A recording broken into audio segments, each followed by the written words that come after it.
Welcome everybody as you're coming in to the BCPC advisory meeting for September 19th, 2024. I think we will wait 30 more seconds and then we'll get started. Alma, good to see you on 2 meetings in one day. And Tracy Beard also. Love it. You guys are going to get the really deep dive into Santa Barbara County today. And Vicki also is here. We had a meeting this morning with the Santa Barbara County Economic Development Roundtable that some people on this call were on this morning. So we will be happy to have you ask even more questions now. Right. Just gonna check my email account to see if anyone's having trouble getting in.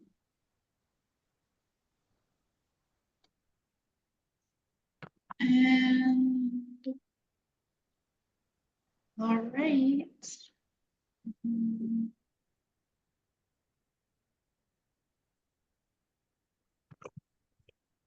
Nadine, I'm going to ask you to be the co-host to admit anyone else that comes in. All right, everyone, we'll get started. As always, we will do a round of introductions here from the BCPC team. And we invite everyone who's on the call to please introduce yourself in the chat. If you could drop in your name, the organization that you're representing, and if you have, an area of impact that you specialize in, whether that's deployment, access, digital literacy, if you have a geographic area that you cover, we want to know all that information. So if you could just introduce yourself in the chat, we appreciate it. I will start off the introductions. Shelby Arthur, and I am the Tri-County Coordinator for the Broadband Consortium Pacific Coast. I also cover Santa Barbara County as the Santa Barbara County liaison for BCPC. And I will just ask, starting with Michael to the north, would you just introduce yourself? Yeah, hello, Michael Foote, Director of Economic Development at REACH and with BCPC in San Luis Obispo County. You and Malika to the south of Santa Barbara. Hi, everybody. It's Malika here. I was helping to cover for Shelby as she was on family leave, so I'm happy that she's come back and taken over the reins. And I am still with BCPC, primarily working on Ventura County coordination. Thank you. And Tim, would you introduce yourself? Yes, hello everybody. My name is Tim Tierney. I do GIS, mapping and GIS for the Broadband Consortium. Thank you. And Nadine? Hi everybody, my name is Nadine and I'm the communications consultant for BCPC. Thank you. And then you may notice if you've been joining us regularly for the last, 12 years, Bill Simmons is not here today. Don't worry, he'll be back. He just wasn't able to make it today. He is, however, I'm just going to remind everybody, he is stepping back into a more advisory historian role. So he's still helping our team, giving us the historical context of developments across the region, but is not here today or taking sort of the active reins. If you have any questions about a particular county or in general about BCPC support that we can offer, please reach out to one of us on the team who just introduced ourselves. I also just want to mention Bruce Stensley, who is the CEO president of the Economic Development Collaborative. He also wasn't able to make it today, but he and the EDC kindly host the Broadband Consortium Pacific Coast at the EDC. And it is part of one of their larger digital inclusion efforts. So they have a digital upskilling program, and if that's something that rings your bell, please reach out to Bruce and we can get you connected to the digital upskilling program as well. So we'll move forward. I see so many people who have introduced themselves. We have a really great mix of folks representing ISPs, public agencies, We've got some tech construction folks on the call, network architects. This is exciting. We've got some digital equity folks on the call today as well. I'm really grateful to everybody who's here. Continue to put your name in the chat if you are just coming in, your name, your organization, your role, and what you're doing here, who you're serving. A quick overview of our agenda today. We will launch off with any updates from any of you who are on the call. We'll just open up the floor for a few minutes for any updates you wanted to share about broadband deployment that you're working towards, questions you have, advice you're looking for. So we'll do a quick round of updates. We have some California Broadband for All updates from CDT, CPUC, and of course NTIA. And then we'll spend the bulk of our time on our special topic for this meeting, which is the Santa Barbara County Deployment and Adoption Initiatives. I have a lineup of folks who are representing projects that are really making a difference and an impact across our county. And then we'll close out with any roundtable discussion. Feel free to raise your hand during presentations. I think that's okay if you have clarifying questions or thoughts. At the end, we can have a broader discussion. And then we will just share out what we're planning for next month's meeting. Anything I missed, BCPC team? Do you have anything that you wanted to share? Well, I will open up the floor to anybody on the call who has some kind of update in their deployment activities that they'd like to share with everybody. Could be deployment, could be digital equity initiatives. Jeff from Astound, did you unmute yourself? Yeah. Can you hear me? Yep, we can hear you. Yeah, the PUC put out a proposed decision on a couple of grants up in our area. So we've been working with the city of San Luis Obispo on a grant to build some last mile fiber and provide some service at very attractive rates. And then also a grant that we applied for some underserved areas of Atascadero and Paso Robles. So a total of about $10 or $11 million between the two. Pretty exciting. Really exciting. And that actually is a fresh announcement after our San Luis Obispo County update last month, where we had heard from the SLO County team and partners that this was on the table. Congratulations for that recommendation. Yeah, I'm sure Josh is on vacation this week, or he'd be talking about it. He even though he's on vacation, he's checking his email. So because we've been chatting about, we're pretty excited. And we have a little FFA update too coming up. Anyone else want to share?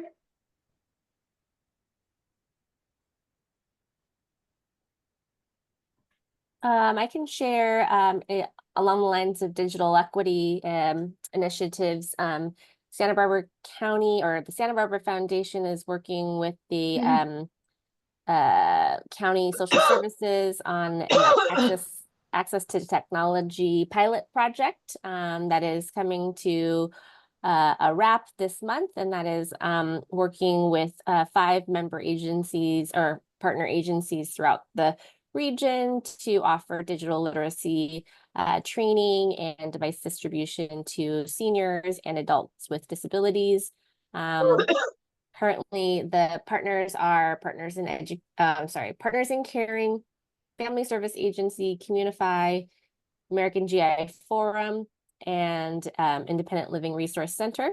And it looks like the partners will be distributing over 500 devices and have accumulated approximately 400 hours of digital literacy training, digital navigation training to continue offering services to the community in Santa Barbara County.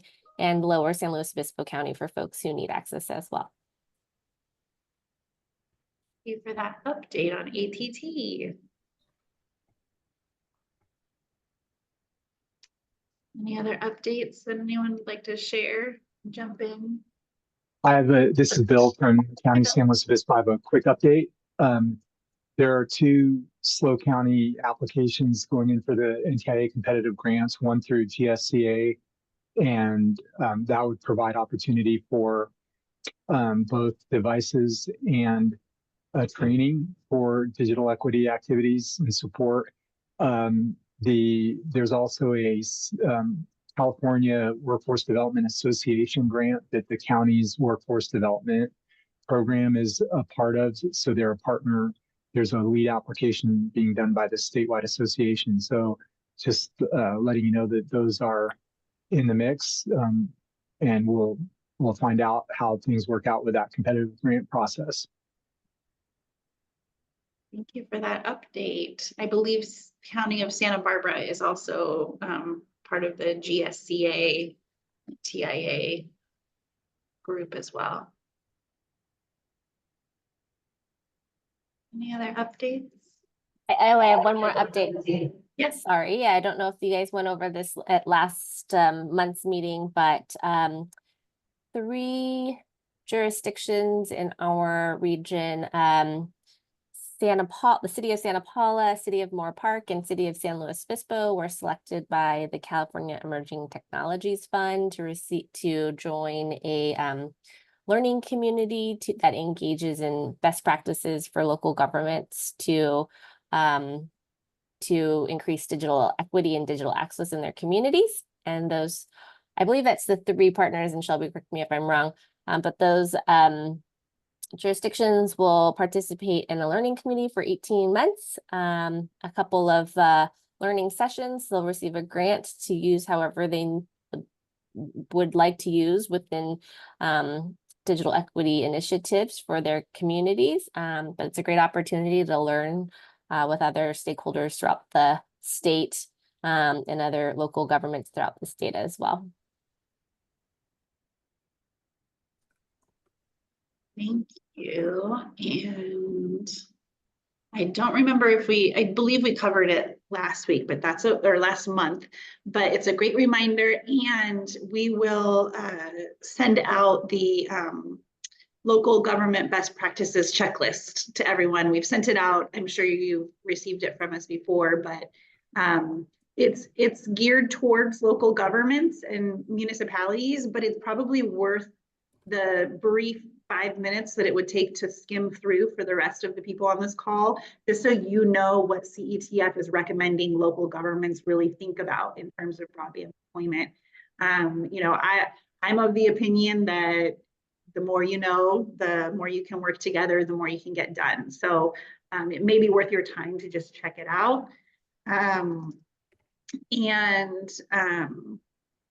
We will send that out to you as well.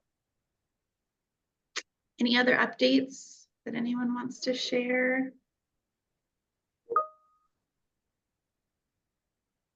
Okay, we'll cover some more updates as we go through our CPUC CDT updates. So first, just a couple of really broad updates here. The federal funding account awards are in full swing in our region. The Shumash Fiber Project was awarded $4.7 million. We'll have an update about that hopefully coming up in this meeting. I don't see Sam on the call quite yet, but I believe he's coming today to give us an update. We have recommended awards in San Luis Obispo. We are still waiting to hear about FFA awards that have been recommended in Ventura County. It seems like there are some patterns we're seeing emerge from the FFA awards. We're noticing a lot of, most awards are going to public-private collaborations and private/nonprofit collaborations or tribal applications. So we will see what continues to happen. 2 of our counties are RCRC counties, Rural County Representatives of California, which has spearheaded the Golden State Connect Authority Network, GSCA, as we call it familiarly. And the GSCA has had some awards, predominantly in counties where there aren't other competing applications. We see in our own 2 counties that are RCRC members that their projects were not awarded this round. We have not heard anything about round 2 yet, nothing official yet. But what we are understanding is that any funds left over from these counties that have not been awarded will be allocated or up for application in round 2. I've heard 2 different ideas about how the funds will be reallocated. And all I can say is we don't know anything from the CPUC yet. Anyone on the call have something else they wanted to add to that? Maybe some of you have some insight that we haven't heard.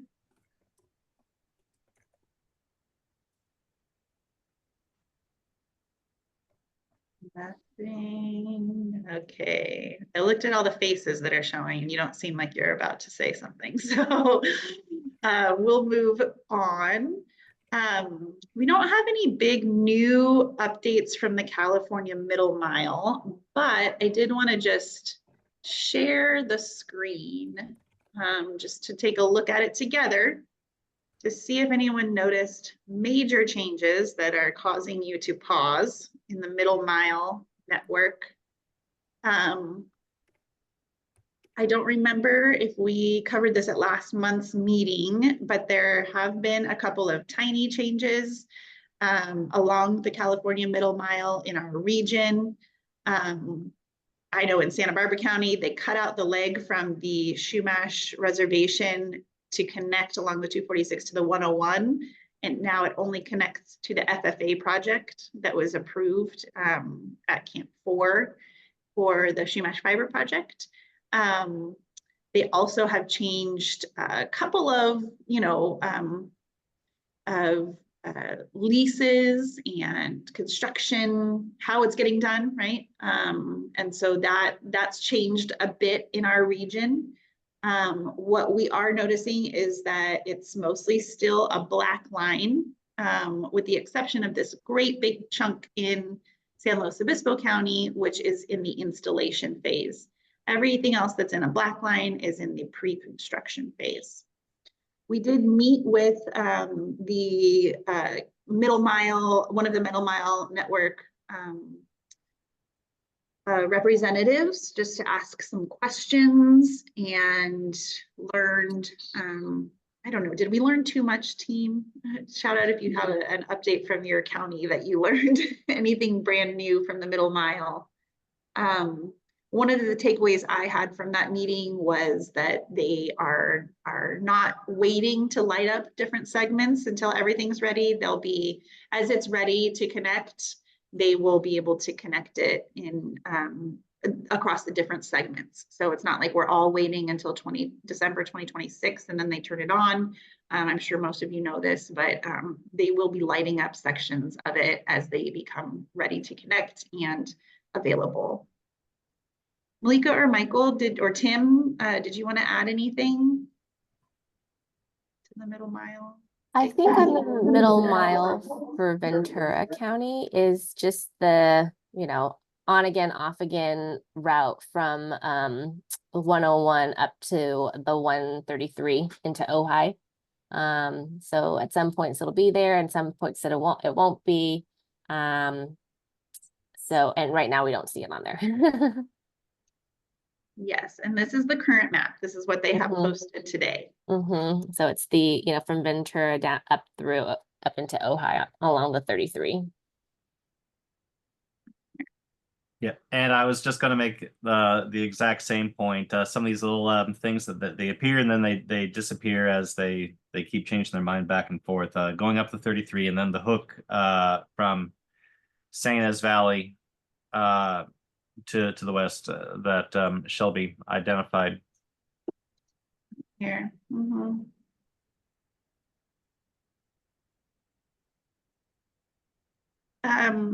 A lot of folks in Santa Barbara County are asking a lot about Cuyama Valley because it's been an on again, off again project for I don't know how many years. But it does sound like now there will be a provider that will, the statewide middle mile will lease from that connects into the Central Valley.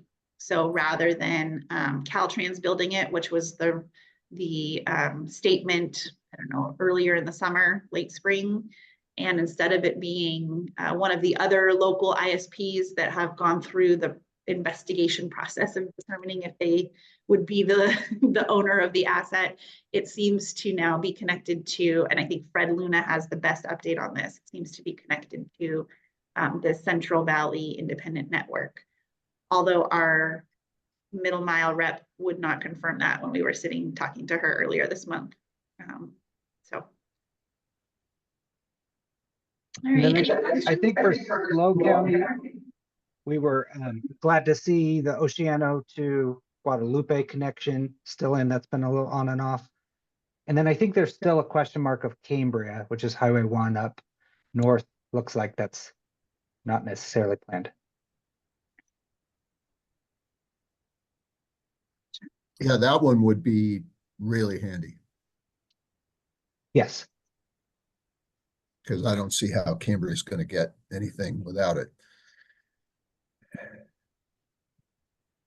Yes. Yeah, so I think that's still been a question, but not as on and off again as some of the other communities. So we'll see. Well, and you know, we can continue to advocate for that. We talk to the middle mile folks periodically throughout the year. We continue to advocate for a line down the 154 to close this loop and provide a little bit more redundancy for Santa Barbara County as well. That's a priority for the county of Santa Barbara. And we continue to advocate for the 101 up to 33. I think it's actually right here-ish. Up to 33 to Ojai. So if there are particular areas that you'd like to see us add to our advocacy list, please shout them out to us or send us an email and we'll be happy to continue pushing that as much as it makes a difference coming from us. Any other thoughts on the middle mile?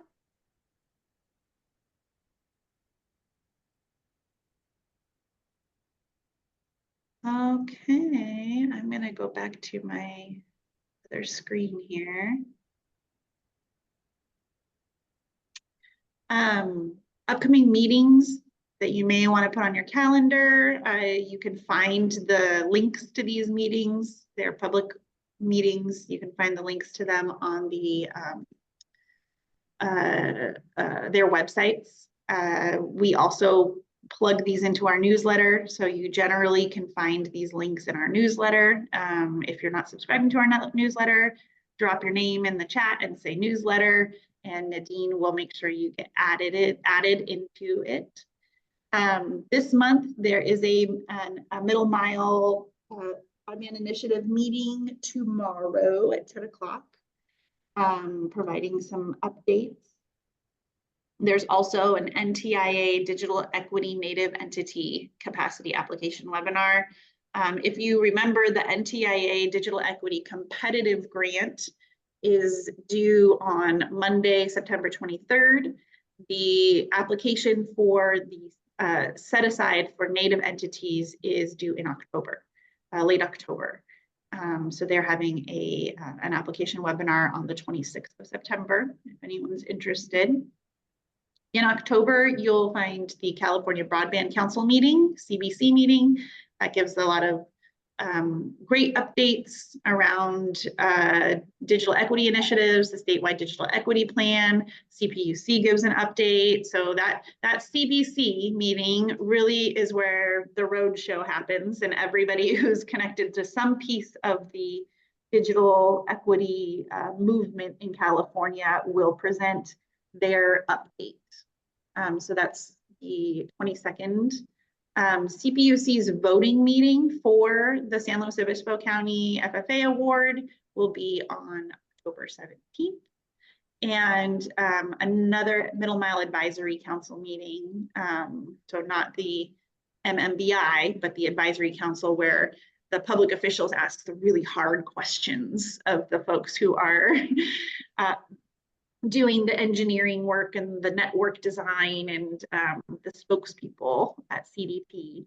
They, the Middle Mile Advisory Council meeting is always interesting to see, you know, how they respond to those questions. I will be honest with you, the CBC and the MMAC meetings tend to have the same presentation. So one or the other, you'll probably get the information that you're looking for.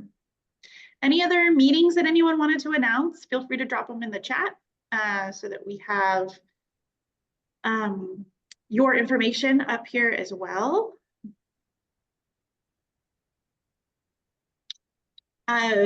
We don't have a great big huge BEAD update for today, but I do want to remind everybody on the call, if you are thinking about BEAD applications and you want assistance with your BEAD application, the CPUC broadband caseworkers are the primary contacts for direct assistance. The Broadband Consortium is more than happy to talk to you in general about the BEAD program. We are tracking that funding and trying to provide information so you're prepared for it. But CPUC has been really clear directing us that that's not part of our scope of work, that we should be directing any applicants to the broadband caseworkers for BEAD specifically. And it's not, there's no drama there or anything. It's just because it wasn't written into the original consortium charter that's been approved by the commission. And so it isn't part of what we are really to be counseling on. Again, we're happy to share with you priority areas. We're happy to look at maps with you. We're happy to talk about strategy and leveraging funding and leveraging all the different pools of opportunity. But if you want application assistance, reach out to the BEAD program is currently in its challenge process. And in fact, it looks like today ends the rebuttal phase. There were no challenges to broadband serviceable locations or BEAD eligible locations in our region. So we are just tracking this to make sure we stay on top of it. But the rebuttal phase doesn't really apply here because we didn't have any challenges submitted that I'm aware of. Tim, did that change? You know, right? No changes. No changes. Thank you. So next in the phase is final determination. They will finalize the challenges and finalize the BEAD eligible locations, submit those results to NTIA. NTIA then needs to review the results and determine what direction to take for BEAD funding. Any questions about BEAD? Any thoughts?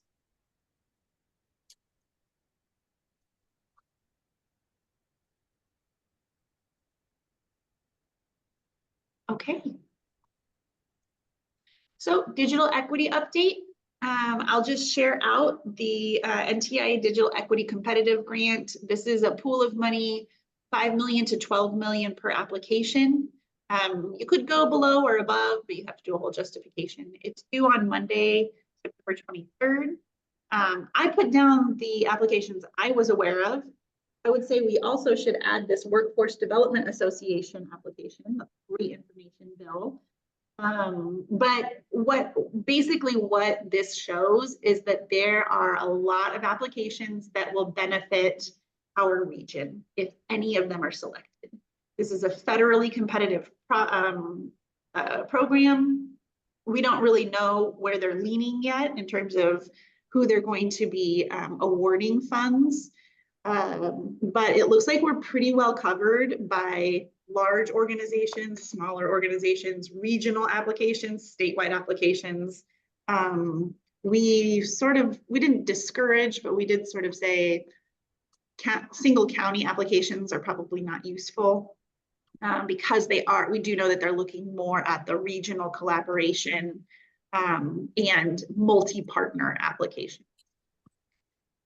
In terms of the California State Digital Equity Plan, there are some upcoming meetings. If you are in this space, the State Digital Equity Plan, we really encourage you to attend this Monday, September 30th meeting, which is a stakeholder briefing. So it's an update on the Digital Equity Capacity Grant Program, where they're going to be issuing grants, updates on their timelines.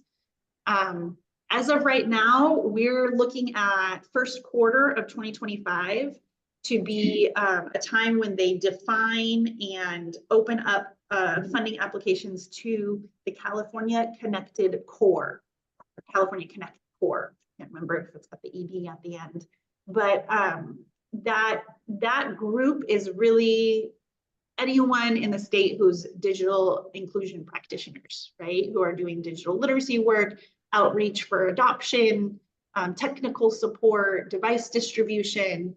So this Connect Core is going to be eligible for a grant program to continue, further extend, expand their work as it relates to the 8 covered populations that were identified as having more trouble accessing these resources than the average user in the state. So we really encourage you to join that meeting if that's something that speaks to you and the work you're doing in your organization. I also will just mention, because Malika brought up the ATT grant, that was an opt-in grant that was offered to all counties in California.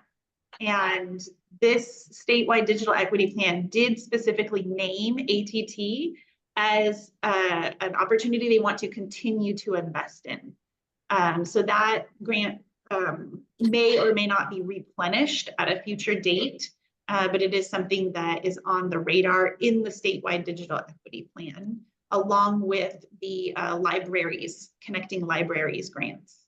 I think they're really looking at what are the community anchor institutions that are serving the highest number of connected populations. Any questions or updates from the digital equity side? I have one from the city of Goleta coming up at the end of our Santa Barbara update. I just wanted to throw it out there to anyone else along the way.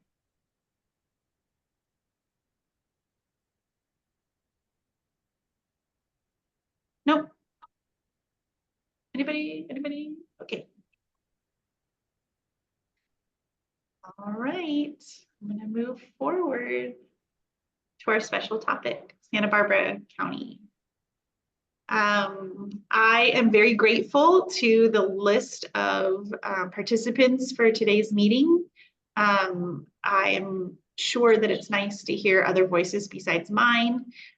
These folks are leading projects across the county that really help meet our broadband for all goals, and hopefully will provide some fodder for a larger conversation about regional interconnection, particularly as we move into our October meeting, where we'll start looking at the Tri-County region and regional networks in general. So I don't know if Sam joined us. Sam Cohen, did you make it yet? I don't think I see him. He is going to share a little bit about the Shumash Fiber Network project, which was awarded FFA funding. When he jumps in, then we'll be able to just scoot him back into the lineup. But just as a little broad overview, you can see here these purple areas are the coverage area for the FFA project submitted by the Santa Ynez Band of Shumash Indians, called the Shumash Fiber Network. It is estimated to benefit 853 people or households across the Santa Ynez Valley, this corner where the 154 and the 246 meet. It is in collaboration with the California statewide middle mile as well. So the FFA project is connected to that middle mile. These orange dots are all a cable provider. So all of these broadband serviceable locations are supported by cable connections. These teal dots are fiber connections. So you can see there's a great big need in this particular area. Pink is copper connections in this particular map. So you can see that there's a great need for fiber in this corner of the Santa Ynez Valley. It is also an environmental justice and disadvantaged area. So something to think about for FFA applications for the future. I will pause there, and if Sam is able to join us, then we will have him share more about the process of how they got to this determination. They've been working through a series of federal and state grants in order to get to this point where they had defined this project and were able to submit for FFA funding. I do know that Fred is on the call. So Fred, if you wouldn't mind unmuting yourself, I've got your slide deck right in here, and I will just let you introduce yourself and take it away for the SBCAG County of Santa Barbara project. Okay, can you hear me all right? Yeah, okay, I'm with the Santa Barbara County Association of Governments. We're working in partnership with the County of Santa Barbara on a LADA grant that we received in 2023. There were 3 specific work products that were defined, and thanks, Shelby. The scope of the LADA grant came out of a 1.5-year effort to develop our broadband strategic plan. You can see that at the top, that was completed and adopted in December 22. We were awarded the grant from the LADA grant in May of 23. It was approximately $1 million, so it exceeded the $500,000 threshold. It was a combo grant between county and SBK. The awardee is the county. You can see at the bottom there, the 3 work tasks are defined as the high-level design network, making last mile connections in the county, developing a countywide programmatic EIR, and then establishing a regional entity as a joint powers authority in Santa Barbara County that would lead broadband efforts. And I have specific slides on each of those. Next slide. So what you see here is just, I'm going to march through the individual work products. We have a slide here on the high level design effort that's been underway under the LADA grant. So we used our broadband strategic plan to identify priority locations to initiate high level design. I have a slide later that Shelby asked me to include about our, we've been having Golden State Connect Authority perform our high level design with their team underway. And there's particular reasons why we did that. But before I get to that, one of those was that when we started work in the summer of 23, the FFA application deadline was looming in September. It was a good opportunity to jump on that real quick. And we started 4 priority areas. You can see that in the first bullet. Those were, Shelby mentioned the Cuyama, New Cuyama area. A couple, the other ones were in the city of Guadalupe, Casmalia, and Los Alamos. And so those were the 4 that were submitted in September for FFA awards. As you heard in Shelby's update, we haven't been informed that they were moving forward. Likely they would be pushed out into early next year when BEAD funding would be available. However, we did have some, after that effort, we still had money under the LADA grant budget to continue to pursue more priority areas. So our focus has been trying to get as many of our priority areas advanced through high-level design, and so we identified 5 additional areas that are also listed on this map. One on the south coast of Santa Barbara, near Gaviota, is called Refugio Canyon. Then in Los Olivos area, which I know Shelby will appreciate in that area, and then there's some unincorporated areas east of Santa Maria, and then a big area between Lompoc and Buellton, which can be subdivided, but at least we just submitted it as one entire area. And then the last one was just north of Buellton, Hanada Park. Next slide. The second work task we have been making some progress on is a programmatic EIR. So we initiated work in the fall of 23 to solicit proposals from consultants to work on this for us, and we selected a consultant in February 24 and gave them notice to proceed. So we initiated that work by preparing an NOP, a notice of preparation for the EIR, really to cover the entire county, looking at what the probable type of work was to make these last mile connections. We had a public meeting in June. We had very few comments for the scoping. So since that time, we've been moving into the development of our draft EIR, which is planned to go to our board. SBK is the lead agency, and I should say that the county's the funding entity for the LADA grant, but we entered an MOU with the county to perform all the work as the implementing agency, SBK did. So we're the lead agency for the EIR, and we'll take that to our board for public circulation in November of 24, and then our planned adoption of that is in February 25. So things are coming together. We still work closely with our county staff, and we bring work products to our governing structure, which is I'll get to in a second as the Joint Powers Authority, but our member agency committees to bring updates on the work products. Next slide. So the last item was that was recommended out of the broadband strategic plan. It was included as a work task in our LADA grant application, was establishing a joint powers authority in Santa Barbara County. So SBK was already a joint powers authority at that time. It did not specifically have broadband as a core function or role.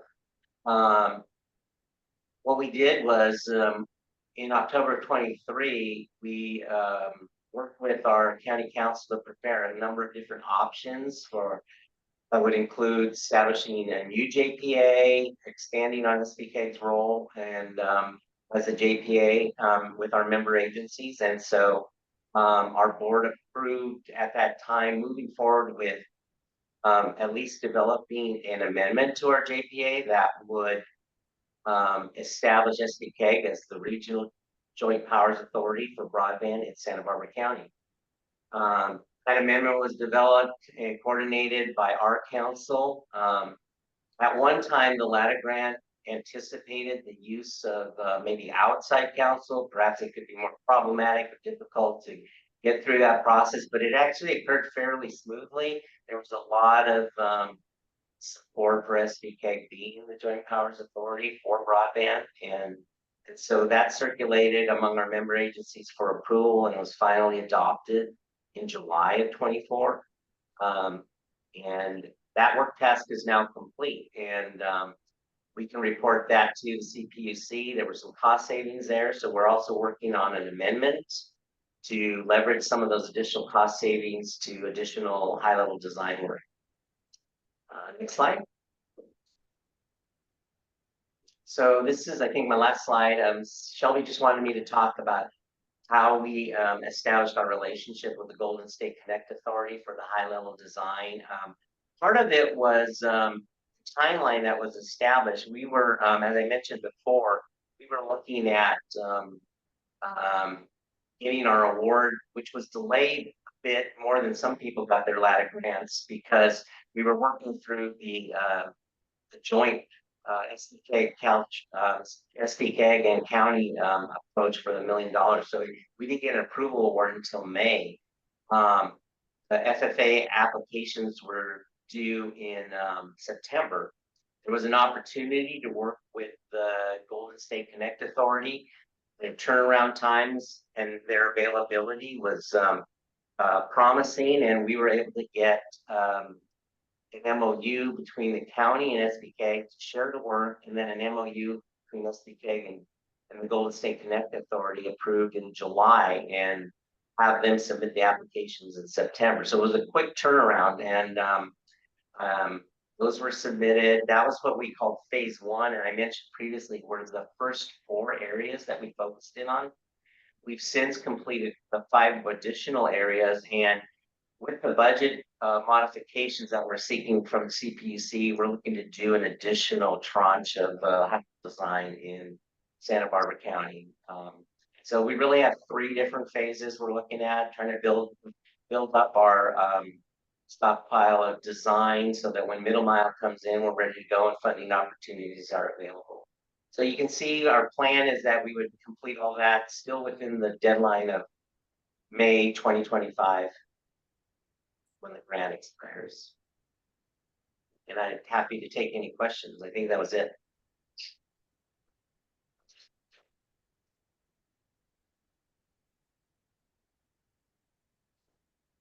Any questions? Any thoughts? Hello, Inspired. Yes. Hello, everyone. I don't know how I'm in here twice. My apologies, but you discussed some cost savings that you experienced. I think it was because of the JPA. Could you just elaborate on that a little bit more? Yeah, certainly. In our original budget request, we had for that particular work product, we had outside services and then staff and admin costs. And the outside services was for hiring a special counsel, apart from county legal counsel, to help us with the establishing a joint powers authority. If it was something that was envisioned that was a lot more complicated than just modifying our current joint powers authority agreement.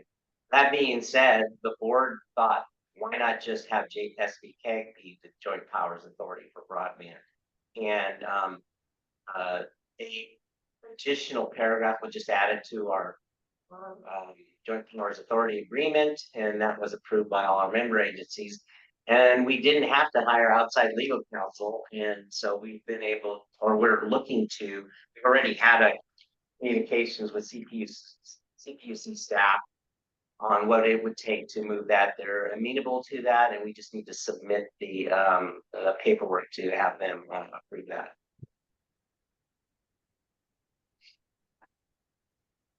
Thanks for your question, Liliana.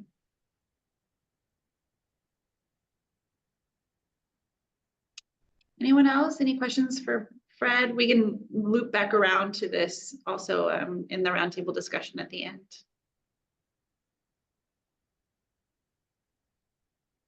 Okay, great. I'm going to actually then thank you, Fred, so much for your presentation. I will move us along to Vicki Connor. So up in the northern part of Santa Barbara County, Vicki Connor is with Econ Alliance. I will invite you to introduce yourself and take it away. Thank you. Thank you. My name is Vicki Connor. I know some of you, but for those of you I don't, I'm the Initiatives Director for Econ Alliance, which is a nonprofit organization working to build awareness and appreciation and support for and advocacy for the North County industries and communities. And so we're working currently on 2 projects. The first one that is shown here, and these are fairly small projects compared to some of the ones that have come before us, but this one is funded by the consortium through the CPUC. And we appreciate the opportunity to work with the consortium again. It involves taking a look at 16 disadvantaged northern Santa Barbara County mobile home parks, which were discovered to be an area of concern in terms of service. And the idea is to research some of the connectivity, both technology and some of the other resident usages, you know, the technology providers that exist there, what kind of technology is deployed there and so forth. And then in terms of the resident piece, it's to try to find out about their service reliability, their demographic data, so forth. And then the ultimate goal is to provide park options for resident services, identify some of the challenges and barriers and possible collaboration opportunities. It's been a little more challenging than we thought because of access to the parks, to the parks residents is pretty difficult. And so getting the resident information has been challenging, but we're still working on it. And it should be a good piece of work, I think, for the consortium and especially for the Digital Equity Coalition and some of the gaps that they have in their information. So we hope to finish that by the end of the fall here in October. And can I just jump on and add Sure, one absolutely. little comment also? So we came up with this project because there is a discrepancy on the maps that show, you know, what broadband serviceable locations can be funded, and our conversations with the internet providers that serve those areas who are saying, actually, yeah, no, we serve the whole area. We serve everybody, right? And so we're like, well, why is it showing up on the maps? Every update to the maps, it's not like they're changing that information. And so, you know, due to their deep connections in the community, we asked Econ Alliance to support this project and create a pilot that we can then recreate in other parts of our region as we see this problem or this discrepancy arise. The concern was validated by our DEC, our Digital Equity Coalition in Santa Barbara County, validated the need here by saying, this is where our low-income residents are likely to live, and this is where our aging adults are likely to live. And we want to connect with them. We want to make sure that they have connectivity, that they can use the devices that they have, or if they need a device, we can give it to them. So it was a great example of really utilizing our CBOs and our digital equity coalitions to validate some deployment gaps that we have. And I do want to encourage anyone on this call that is part of the provider network or engineering network or construction network that has worked with mobile home parks. If you have some brilliant ideas about how we can start to really understand this gap and close it, please reach out to Vicki and or me, and we would love to have a conversation, I think. I just want to say, I just think this is a great idea because we have no clue how to do this. And it frustrates me because we go past mobile home parks all the time, and I talk to our construction team and everybody, and they're like, it's way too hard. We don't know how to get in with these. They're all different. They have different associations, different types of infrastructure. We don't know how to do it. We're just going to save it for later. Hopefully we'll make some headway. We're running into the same thing, but yeah, no, and somebody it needs to be dug into. Right. So we're trying to make some headway. Yeah, good. Thanks, Jeff. Shelby, can I add something to it? Yeah, please do, Tim. Okay, so everybody, with this effort to understand what's happening in the mobile home parks, which is really just a subset of understanding everywhere in our area, with the mobile home parks being a little bit extra challenging because of the access issues that Vicki mentioned. But what we're trying to do is we've got the telecom self-reported data that they're reporting up to the FCC, and then the FCC makes it available to us. And according to that data, everything's fully served. Okay. And then theoretically, then there's no work to do. This is a solved problem. But then we're trying to validate that, you know, ideally by talking directly to the people, though we're facing a challenge with getting the access. Though even outside of mobile home parks, it's still challenging. You know, we've attempted to do some public surveying work, and it's very hard to get good response rates. So even outside of mobile home parks, it's still challenging. So that leaves us with seeking other ways to validate or to challenge what the telecoms are self-reporting. And what we've done so far is there are sources of internet speed test data, and we licensed a certain data set, and it does show a difference with the speed tests that people are taking compared to what the telecoms are self-reporting. Now, these speed tests, of course, aren't getting 100% coverage from every customer taking the speed test, but they appear to be getting enough people taking the test that there is validity to the data. But we're always looking for other ways to get other data sets to further enhance our understanding of what's going on here. And another data source that we're looking at right now that I'm in the process of getting a quote on, Shelby, is from the group that we recently met with on one of our internal calls. And they have a means for accessing, this is telecom data again, but it's telecom data, not what they're reporting up to the FCC, but rather the data set that the telecom sales teams utilize that shows what they can really commit to being able to provide on a per location basis. And so I'm in the process of getting a quote on that and look at some sample data, and we'll see if that's going to add any value to what we're doing. So that would give us a second data set with which to look at the validity of what the FCC is saying that we have. And so it's a process of trying to look at this from a number of angles and sort of triangulating on the problem. And ultimately, we're going to have to find a way, though, to really know. We're going to have to find a way to really get response directly from the people. And that's going to be the hardest part. Okay, thank you. Thank you, Tim. Thanks. Fred? Want to echo, like, I'm glad you guys are doing this. I know we've talked about this a bit over the last year or so as I've come on board. So this sounds exciting. Hopefully you have some successes in this. It says 16 northern Santa Barbara County, but I do see points on the on the south coast. Can somebody explain maybe that's is there work being done down there as well? You want to take that one, Shelby?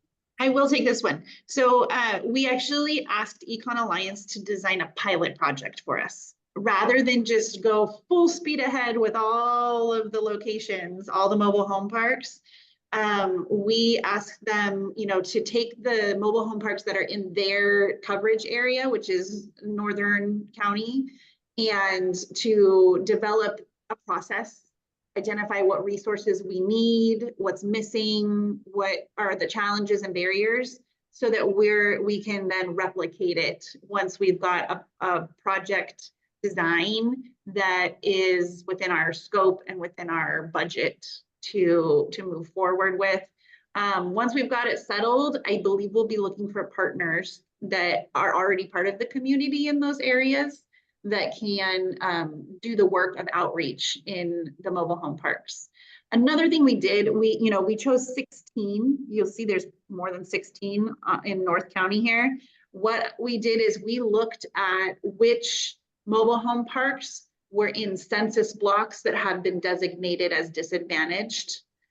So we did a little cross analysis with some census data to make sure we weren't choosing the really nice fancy mobile home parks. We were choosing the ones that most likely needed the deeper assistance and better look. I see, are the challenges and barriers coming from the residents or the park owners and managers? Vicki, I'll ask you to answer that one. Sure.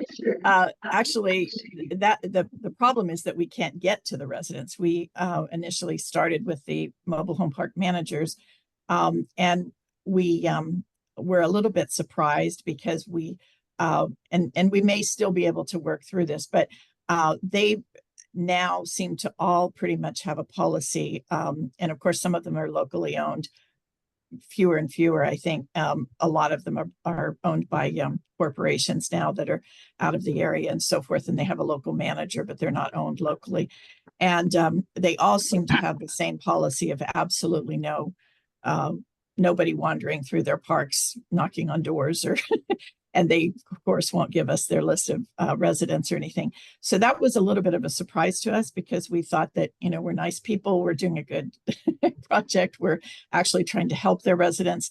We didn't see that that would be a challenge when we started. So I guess that's progress to find out that it was a challenge or a barrier. So what we ended up doing, what they suggested when we said, you know, well, we would really like to know if your residents are being well served, how would you suggest then that we do it? Because we also asked if they would, you know, help us organize a focus group with their people. And we may still be able to do that in a couple of cases, but most of them said, no, this is a consumer thing. Basically, you know, that's not what we do, you know, for our residents. They do more of the recreational things, I guess, or something. I don't know. But we got almost the same reaction from almost all of the parks. So it is, I think, a general practice now for park management. So our only solution was to mail, you know, to current residents, which also discovered or unveiled another challenge because there turns out there's some very strict protocols in how you type the label for current residents. It has to have a certain space and then the SP and then the number, or not the number, I forget what the actual protocol is. But so we got a lot of those back and then sent them out again. And if you say resident instead of current resident, you get them all back. So we're on about our 4th try of reaching the residents. And of course, all of that has added expense and everything and time and frustration. But we're still working at, you know, a couple of different angles, and we'll let you know if we find one that works. We anticipate that it'll be sort of a case by case, you know, that we may not get into some of the parks at all, and that in a few of them we may be able to get some subset of the residents through some kind of another source. And so other than the management. So that's what we're working now. I'm just curious, has anybody actually uncovered, even in a single park, you know, typically they're served by cable infrastructure and legacy telecom, you know, either AT&T or Frontier. Yeah, we have the Who owns those conduits? Are they available? You know, we have a list now of the service, but the desktop research that we did gave us some companies that are supposedly serving the parks, and what kind of technology they're serving it with. So we are getting that, but we haven't been able to validate it with the residents or the park managers is the problem. One thing that I've heard from other consortia who have, you know, looked at this is that sometimes the technology goes right up to the edge of the park, right? It goes up to the front office, but it doesn't go to the member households within. I should say though, excuse me, I was just going to say, we do have an unscientific number of surveys that were returned to us through the current resident outreach piece. It's very small, but I was surprised because there wasn't much dissatisfaction with the ones we received. And of course, the ones we received were probably the people that care about internet, and, you know, so it's skewed possibly that way, but it wasn't as dire as I expected it to be from the ones we've received, which again are not, you know, the number of which is not scientifically very important, but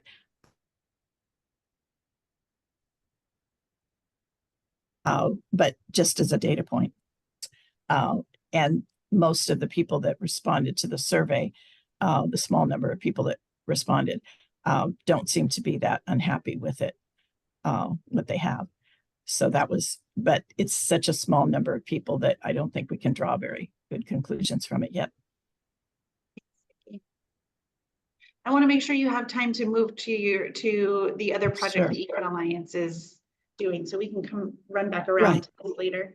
So we're doing one other project that hopefully is going to be a little bit more a little easier.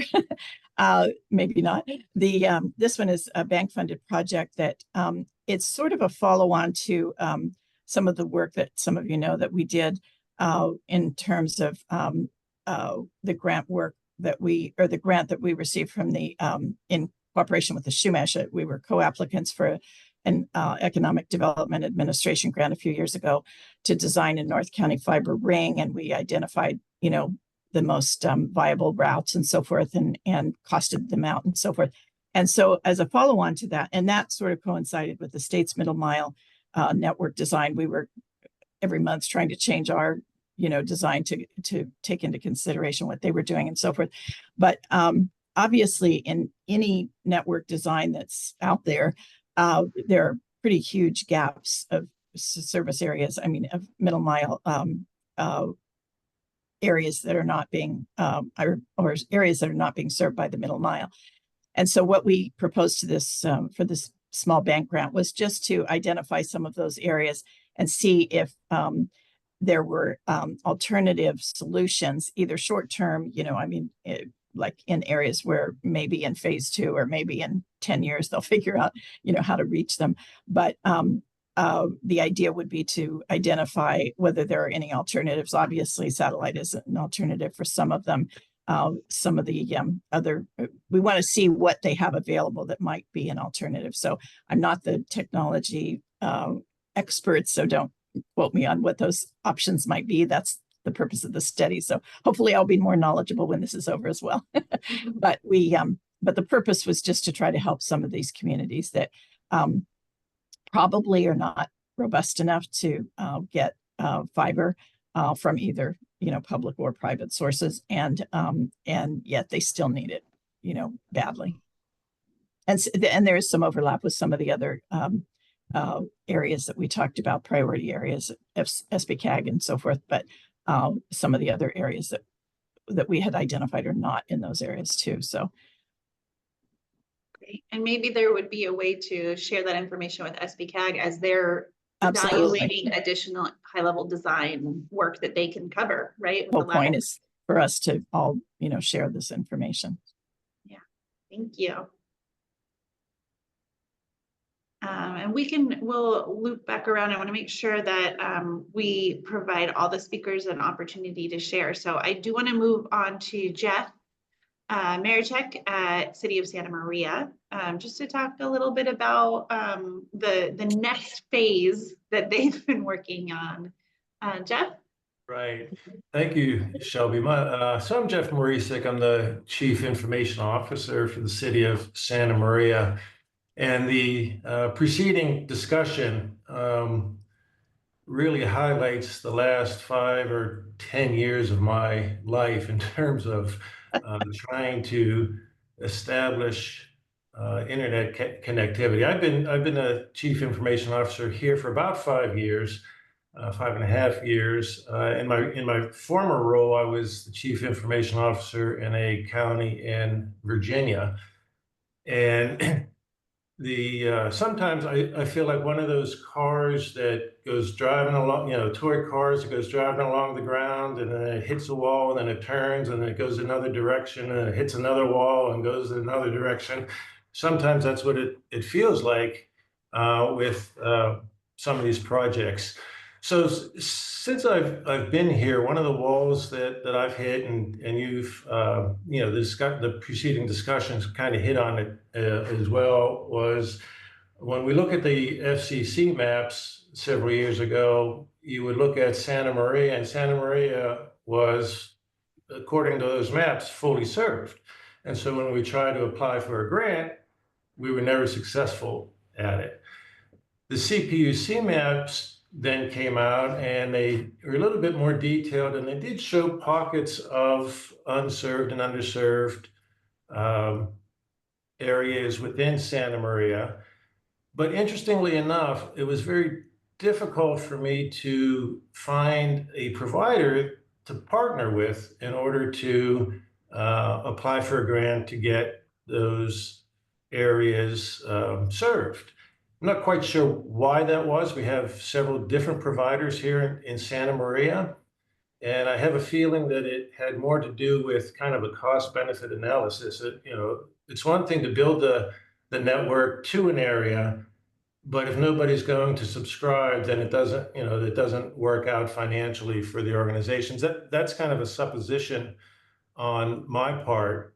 And then, so that was another kind of wall that we hit as we're moving through here. And then another one was, and this is again anecdotal, and it kind of ties into what Vicky was saying, and Shelby and Tim, is that in Santa Maria we kind of have a, you know, some of our population kind of a transient population where we're kind of a farming community, and so people, you know, there are multi-families living in residences, and it's never clear who would subscribe to internet, whether it be the landlords didn't necessarily want to do it because people move in and out, and then multi-families are in, and so it was a problem very similar to what Vicky was describing, is that we weren't quite sure whether there was adequate internet service to the place or not. So all of those things came together, and it, you know, kind of became frustrating in terms of trying to solve the problem, or even understanding if a problem existed, right? You would think that if people were very unhappy with their internet service, we would hear about it. And we're not really hearing about it. And so in some instances, we think that we're trying to push a solution onto people that don't really need the solution. Most people, a lot of people have cell phones, and for them, maybe that's just fine. They have their LTE service, and you know, they don't want the expense of a internet connection or not. So we have to kind of step back a little bit to understand, you know, what problem it is we're trying to solve. So that was another kind of little wall or road bump that we hit. We did apply for a LADA grant. We weren't successful. We weren't awarded a grant. We were going to do a strategic study here in Santa Maria, and I guess Fred got all the money, so we weren't able to to get our project through, and so that was just another kind of a roadblock that we did. So we said, okay, we're going to step back and do a different type of solution here. And so we did a proof of concept of a technology called Citizens Broadband Radio Service. I don't know, you know, the folks on the call, whether they're familiar with that technology or not. And we did that about 1.5 years or 2 years ago. And essentially what it is, it's a private LTE network. So in the city of Santa Maria, we have several communication towers that we run our radio, our public safety radio service on. And the thought was, if we can establish a consistent CBRS, Citizens Broadband Radio Service function, we would be able to kind of cover the city with wireless, and then people can get to it whenever they wanted to. What our proof of concept showed us was that it didn't provide the throughput that we were looking for. I think, you know, maximum speeds was something along the lines of 5 or 8 or 10 megabits per second, which in these days isn't very fast. And then it would become oversaturated if too many people would log on to it. But more importantly than that, we realized that it was very line of sight sensitive, meaning that if a building or a tree was in the way of the signal, there would be no service in that area. And in Santa Maria, we have development going on all the time, right? We have buildings going up and we have trees, and our fear there was we would establish a service for today, and then next year when the 3 or 8 story building went up, it would block the signal, and then we would really have we wouldn't be able to provide the signal. And the other thing we learned is that it would be very costly to do that. In order for us to cover the city with this technology, it would be too costly and to implement and to operate, because there would be a lot more devices in play. And so that was the next kind of wall that my car hit into when we turned around. So we stepped back once more and we said, okay, we got this. So we are now partnering. Well, we have been for a number of years, and I know, Jeff, you're on the phone, but we partner with Astound to build our city network. So the fiber network that connects our city departments together, we've been working with Astound for ever since I've been here, and even years before that. So probably for the last 8 or 9 years, something in those lines. And so we said, okay, well, if we can't take broadband to the home, or fiber to the home, what we can do is bring fiber and wireless into our community centers and parks. So we've been working with Astound, and today we have 7 of our parks and community centers on our city fiber network, and we're currently in the process of adding wireless and Wi-Fi to the community centers on the inside. And if there's a park around it, then we broadcast the signal out into the park as well, so that when families are there with their kids, I don't know, playing soccer or playing baseball or playing on the playground, they'll be able to get access to a broadband signal. And what we've done is we provide that signal from 7 in the morning to 7 in the evening. Because there was some concern that if we had it a 24/7 signal, then we would have people sleeping in the parks because they could watch Netflix overnight. So we have seven that are close to being deployed right now. That we're just in the process of adding 2 more community centers and parks to this network. So over the last 2 years or so, we've been able to do it. And the reason that we were able to do it here is because we were able to tap into CDBG funding, right? And our strategy there is that the selection of the parks and community centers are located in the low-income areas of the city, which makes them eligible for the Community Development Block Grant funding. And so we've been very strategic in how we deploy this technology. It's kind of an unconventional, you may call it a creative way of making this happen without the direct use of broadband funding. So we're approaching it in a different way. And so far we've been pretty successful doing it in that manner.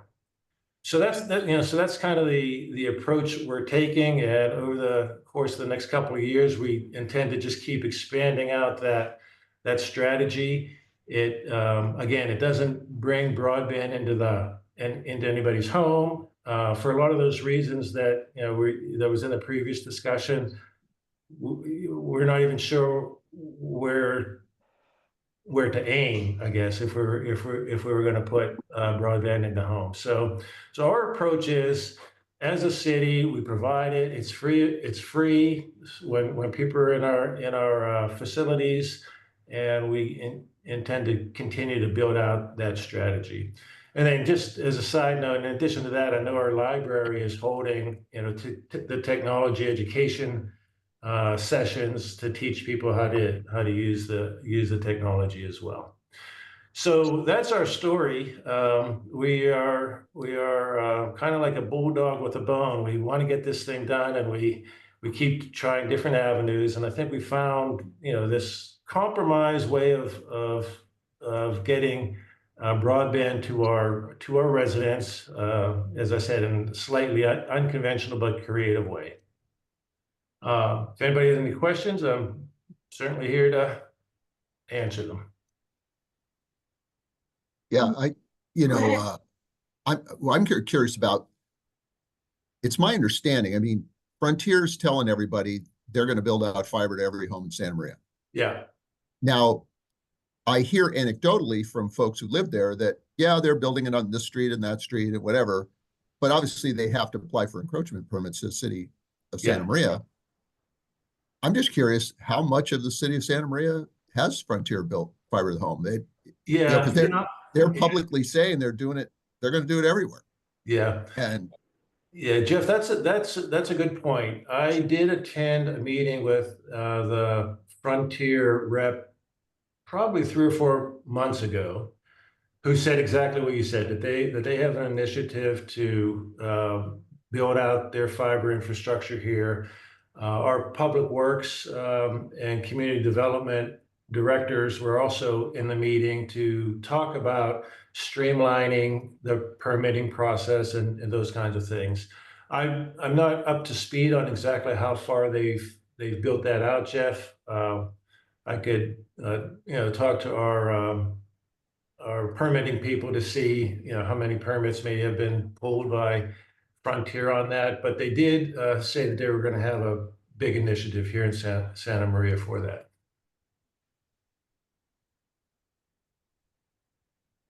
And Frontier's an interesting one to bring up because we all saw the article that said that they were now purchased by Verizon, right? And Right. so there's a lot going on there. Well, and Verizon has also built out a tremendous amount of fiber. They kind of made the FiOS product famous, and Frontier has built out a lot. I know Frontier had the state of Connecticut, and my folks lived there, and they came and built out the whole place. And as I drove around, I could see their fiber boxes on all the poles and everything. And in Santa Maria, I've driven around and looked, and it's hard to tell one place or another. And I hear from a lot of residents that construction is happening on certain streets, but it's haven't really been able to figure out how much is really happening. Right. And the other component there is the affordability component. And that's the other thing that we've struggled with here in Santa Maria is people can't afford $100 a month for internet service. A lot of our residents can't. It's just not affordable. And so that also plays into this. The fact that there's high-speed internet for $100 a month is one thing. Whether somebody's going to subscribe to that is something entirely different. Right. I see Vicky has her hand up. Well, I was just going to mention, I live in Santa Maria on the very south end. I think we're the last street before Orchid, before the Quail Meadows and that area. It's not really Sunrise Hills, but it's just next door to that. And we have seen, I haven't seen them recently, but I know in the last year or so, there were Frontier trucks all over the place. And we got a postcard from them. I think you're offering some service and so forth. So I know they've been in our neighborhood. Well, and just see it, like looking at their plans, their plans start at $30 a month, $45 a month, then it goes to $99, but they've got some inexpensive plans out there. Yeah. Right. Not that I'm a big Frontier fan, but it's not, but it's interesting, Jeff. I live in Orchid myself, and one of the neighbors there, I see a Astound truck parked out in front of their house every day. So there must be an Astound worker with a big truck. With his bucket truck, yeah. Astound was coming into my neighborhood. It's like, wow, this truck's always here.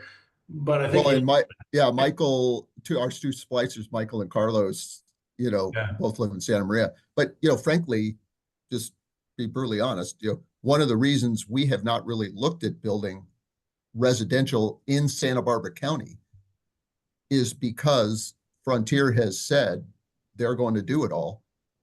And they've made at least some progress in doing that. And so nobody wants to build over the top of one another, and it's because one of the big challenges, even when you build out cities that have no fiber, even getting people to sign up, they all say, oh, I want an alternative. Okay, it's here. Yeah, well, maybe check with me next month. It takes a while to get people to actually buy it. Well, and that leads even if it's cheaper. That leads to the point that I kind of want to reinforce about what Jeff presented here is, there's an entry level where people need the internet for something really basic, maybe, right? Like maybe they don't have internet at home at all, but they need it so that they can submit a job application, right? And then they're going to get that job maybe that job, maybe they're going to take a certificate class so they can get a promotion in that job. Maybe they need it at the school, right? And they need a laptop for the school. Then they're going to, so it puts someone in a pipeline to be able to navigate the workforce and the like lifestyle changes that then would lead eventually to somebody who might be like, you know what I can do now? I can afford to pay for a faster internet, right? And I don't have to go to the community center anymore. Now I can do this at home.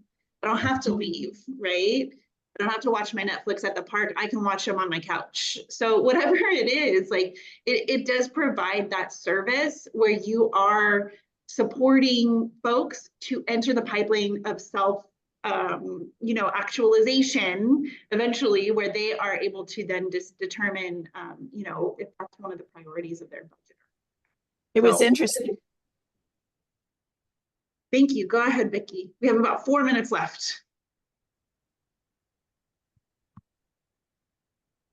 Did you have something, Vicki, that you wanted to add? Oh, I was just going to say that it was interesting when we started our project for the North County Fiber Ring. The state hadn't issued any maps or, done anything yet. And and we thought, it was still the sort of broadband for all kind of concept and everything. And then it was interesting as they progressed, even the state, which fully had the intention to go, fiber to the front door, fiber to home, they had to reconsider and start leasing because it was so expensive to start from scratch and build. So it's kind of ironic that even the public sector people that thought they could do it better than the industry found out that it's not quite that easy Right. as they thought. Yeah, absolutely. I did want to, Shannon Kern from the city of Goleta actually emailed me just before our meeting to say something came up and she's not able to make it today, but I did want to just give a little shout out to the city of Goleta for a digital equity initiative. Kind of similar to Santa Maria, they've got a lot of infrastructure. They've got providers that are providing a pretty solid level of service. They do have pockets of Goleta that need more support or that are maybe more low income or more densely packed where there's not the same level of technology available. But they actually were able to leverage Central Coast Community Energy provided a grant that the city of Goleta took advantage of to initiate a digital literacy program. And I'll shout out Rigo Hernandez, who's on the call from AGIF. AGIF led the Computer Basics New to Tech course. And then Women's Economic Ventures, Weave, led the Get Your Small Business Online courses. And they utilized these funds in order to, first of all, test out the viability of a Goleta Community Center tech center, right? Where they could have host courses for digital upskilling in the Goleta Community Center. So they through this process, uncovered a couple of challenges and barriers to having it there, but really like that there is demand and that's a great center for community access to digital, to having Wi-Fi for the public, but then also to potentially holding classes to provide training just to supplement what's already out there. They were able to distribute 63 devices through this program. There were over 100 participants who benefited from this program. And in fact, the city of Santa Maria benefited from this program because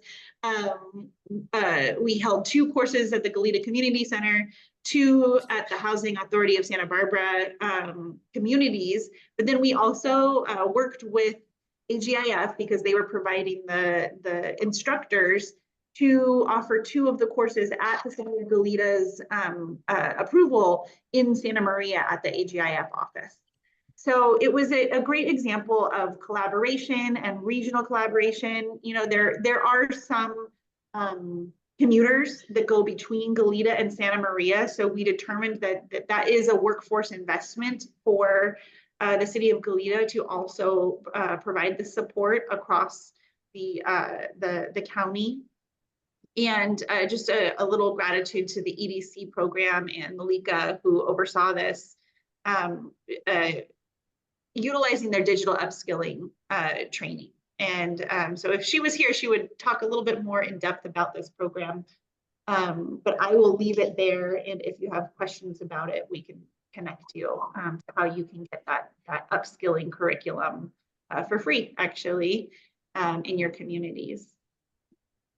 I'm glad we got to pepper some of the presentations with conversation, because we are at the top of our hour at 1 o'clock. So I do want to thank our presenters for today. I really appreciate it. I appreciate all of you who jumped in and asked questions and had some really great feedback.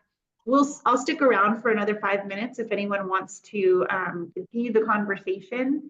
Otherwise, we will hope to see you October 17th for our next meeting. We're going to be talking about regional interconnections. So we've had 3 months in a row where we highlighted what's going on in each county. Now we want to take the conversation regional, and we want to talk to you about what it takes to really have a resilient Central Coast here, connecting in between our municipalities and having that regional connectivity to really uplift the possibilities for economic development in our region, and also for just providing a baseline of safety and security for our residents. So if we see you next month, it should be a good conversation. And thanks again to everyone who presented today. Okay, thank you. Thank you.